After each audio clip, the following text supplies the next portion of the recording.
to the island in August 2011, having done 16 years with the RSPCA, doing various roles, helping in various areas. And I had that random phone call in life asking if I'd come to the island because they were looking for somebody apparently with some experience. I tend to just try and do the best I can, and I came to the island and was just in awe of the possibilities and what was going on in what is effectively a really small charity, but with such high expectations from everyone around us that expect us to do so much. Yeah, so in your coming up for 12 years then in the island, Yep. You're still actually only a fraction of the GSPCA story. Yes, because today Yep. it's 150 years old for the charity, which I think you've said before makes it the oldest or one of the oldest registered charities in the island. Yeah, so we certainly one of the first with the Association of Guernsey Charities, which I'm involved with that actually as well. But for the island, there's only a handful of organisations that date back to the 1800s, and we are indeed one of them. And throughout that time, we've got such a rich history of helping in so many ways and being in so many different places. So we started in St. Peter Port and we moved around, went up to the Rockettes area in St. John Street. But in 1929, we bought this incredible site for about £400, which there's not a lot you can get for £400 these days. I don't think you can buy a telly or a phone for that price. But we own all of these fields, all of this land, these 16 buildings that are around us, and we're just so blessed to have that. Because if we would try to get what we have now today in today's prices, then we would need an absolute fortune to be able to achieve that. And over the years, we've had so many incredible people support us to get to where we are, and we have some very big plans. Being 150th year, it coincides with the time where we're looking to replace all of the area just down past the pond here to turn that into a wildlife hospital. Before we can do that, we're just launching the plans this week for the small animal area, which will be a £60,000 project, but we've never built purpose facilities for the many rabbits and small animals that we have, and we've got record-breaking numbers of those at the moment, which is keeping us very busy. As you said, you've got a lot of land here and a lot of buildings, but in a way it looks like you have outgrown the buildings that are here because you've got designated areas, haven't you, for different animals, and you must get so many different types of animals and birds and marine life through your doors now. We do, and things change. Like when you go back to the late 1800s when we started, we predominantly were dealing with a lot of ponies, the donkeys that were being used for 16, 20 hours a day.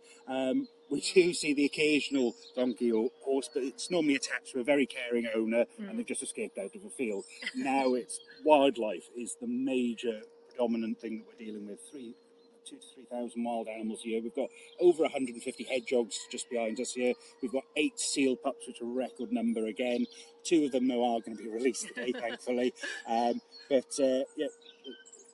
Back in those days, there'd been a lot of stray cats. We don't see so many stray cats. There still are some out there. Dogs as well. There are a lot of people breeding on the island. There's not so many of that today. So the times have changed, and we have to adapt, and that's why we've got these build projects ahead of us. But as you can see, we've had to build up in many areas, and we've got 3 2-storey buildings now.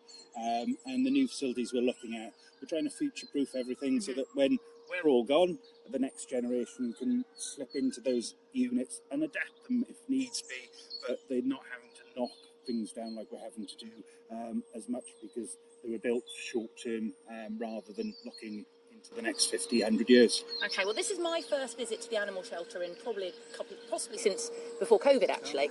And the first thing that I noticed when I arrived was the different noises. I mean, you must be used to it, but there sounds to me like every type of... I don't even know. I couldn't even identify some of the animals that I can hear. But you must just be so used to these sounds. Well, yeah, I've lived on animal shelters for 25 years, but this is certainly the most varied of all of the shelters, because you'll hear Shakespeare, the Jersey seal pup, who, according to Jeff, is the loudest seal pup we've ever had in our history. We've got, obviously, the ducks and the birds. We've got owls, and there's all sorts of animals living naturally around us, but then you can hear the many cockerels that are desperately in need of homes. It's obviously the quieter animals like the ferrets and things that just scuffle about in their pens, but it is an incredible sight, and we're so lucky that you go over to Jersey and they've got a lovely shelter, but it's right in the middle of town. It didn't used to be, but their town has encroached, whereas we're hugely lucky, not just because of our location and the rural environment around us, but we're right in the middle of the island, which means that when we're called out for emergencies, we can quickly get to any point without having to spend an extra 10 minutes if we were near the coast or in town, which is great because we're having to rescue thousands of animals every year. I mean, so you get called out in emergencies. I think you have been referred to in the past as one of the island's emergency services, haven't you? And you said about cockerels needing homes, and that's actually a big part of your work, isn't it? It's not as if the animals come in and they stay. They come in and they hopefully go back out to loving, caring homes. We're not a sanctuary per se.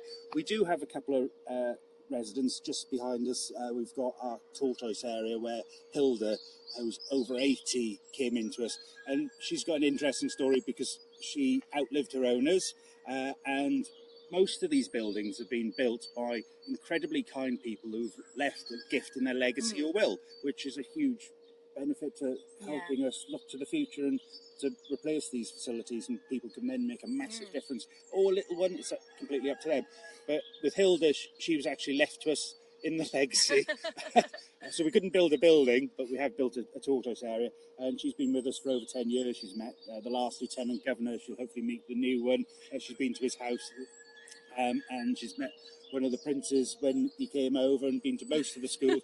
Incredibly famous tortoise, but she is one of the residents. But the vast majority of the animals here are here to go to new homes or to go back to the wild, or we're trying to find the owners, or we're trying to potentially prosecute the owners if they have been cruel to them, which is one of the main reasons we were founded.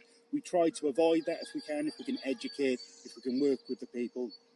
It's really beneficial to try and help people into the future, and you never know what circumstances you might find yourself in, but there are occasions where people just aren't very nice, and we've seen things like the 25 Slovakian puppies which were being illegally imported through us to the UK or through Guernsey, and those cases, without us and the facilities that we've got and the teams that work within the authorities that all working together, then these people will carry on doing that sort of thing. The word cruelty is right there in the name, isn't it? Yes. All of your t-shirts and your branding. So as you said, that was the ethos at the start, wasn't it? To prevent the cruelty And to animals. still is today.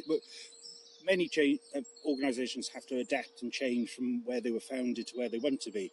But we were set up to prevent cruelty, to help strays, to work with the community, educate, and all of the things, all of our main aims, when you look back 150 years ago, are still at the core, at the heart of what we do on a daily basis, 24 hours a day.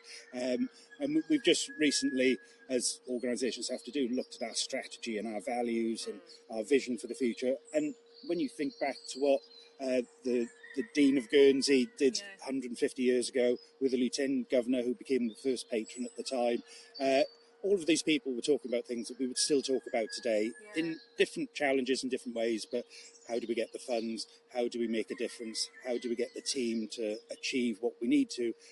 And it's still very, very relevant, which is incredible when you think about it. But the cruelty levels in the island are dramatically low to where they were 150 years ago. But then the demands on our services are, well, they wouldn't have ever dreamed of us providing the cremation service for the island and going out and rescuing strays in the ways that we do 24 hours a day, and the numbers of animals coming through our doors. There's no way they could have thought we'd be going to the airport to help people flying in and out with their pets. It's just amazing, the range of services that we provide, and the boarding that we do brings in nearly a third of our running costs a year, and without that support from the community, again, you wouldn't have thought that we would have been able to do that 150 years ago, but we've got a team of 50 staff, over 800 volunteers, and all of these things ended up us having the Charity of the Year a couple of years ago. So we were fondly thought of by many. Yeah. Obviously, we can't keep everybody happy all of the time because we do have to investigate cruelty and do things that might upset the occasional person. But those people often are the ones that are causing the problems and why we exist.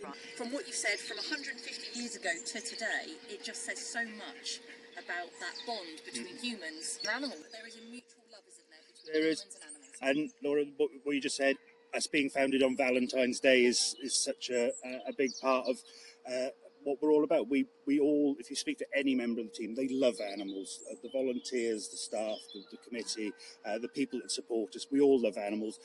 And we hugely care for one another, and caring is all about what we are, and it's a big important part. If you look at our strategy, caring is within everything. We did a big questionnaire to all of the team during COVID, or just around the start of it, and everybody put the word caring in there, and love for animals, and we do, and we're constantly trying to make a difference. We have to be professional about it, and we have to sometimes look at things in a very, very logical way to make the best difference for everyone in the community, whether that be looking and supporting new law or legislation through to helping that animal that's in front of us. There's a huge amount of love involved.